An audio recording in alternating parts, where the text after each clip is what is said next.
Mosaddek Hossain সৈকতকে blazer পরিয়ে দিচ্ছেন captain Nazmul Hossain শান্ত। একটু অপেক্ষা করুন, ঘটনা এখানেই শেষ না।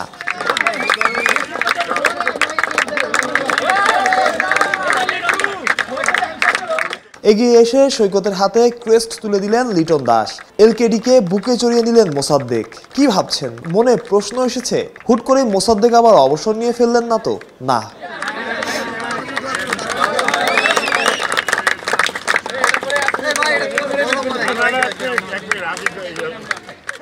এক ক্লাবে টানা 12 বছর। জি, আপনি ভুল শুনছেন না, আবাহনী লিমিটেডে 12 বছর কাটিয়ে দিয়েছেন মোসাদ্দেক। হয়ে উঠেছেন আবাহনীর মোসাদ্দেক। এমন না যে মোসাদ্দেক অন্য ক্লাব থেকে বেশি অর্থের প্রস্তাব পাননি, সবই ছিল, তবুও তিনি থেকে গেছেন আকাশী নীলে। ক্যাপ্টেন হিসেবে চ্যাম্পিয়নও করেছেন ঐতিহ্যবাহী দলটাকে।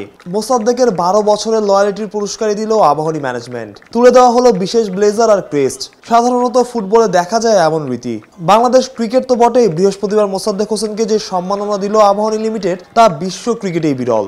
এনামুল হক বিজয় তো মজা করে বলেই ফেললেন, এমন সম্মাননা পায়নি মহেন্দ্র সিং ধোনিও। আসলে এটা আমার কাছে মনে হয় অনেক বড় একটা অ্যাচিভমেন্ট। আমরা বিশেষ করে যদি ফুটবল ক্লাবগুলো দেখি, ওই ক্লাবগুলোতে দেখা যায় যে একটা প্লেয়ার একটা টিমের জন্য অনেক বছর ধরে খেলে, বাট বাংলাদেশ ক্রিকেটে এই বিষয়গুলো একটু কম আমার মনে হয়। সো আমি অবশ্যই থ্যাংক ইউ দিতে চাই আবাহনীকে, যারা আমাকে আমার উপর বিশ্বাস রাখতে পারছেন লাস্ট 12 বছর। আমি অবশ্যই চাই আমার ক্যারিয়ারের পুরোটা সময় এখানে শেষ করতে। আমি অবশ্যই সেটার জন্য অবশ্যই আবাহনীকে আমি থ্যাঙ্কস দিই, যারা টোটাল ম্যানেজমেন্ট এবং ক্রিকেটার্স যারা ছিল।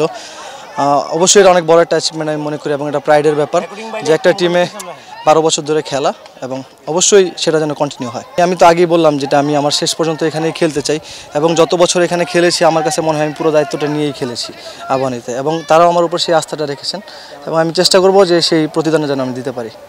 ওয়ালটন এসিতে ইনস্টলেশন একদম ফ্রি।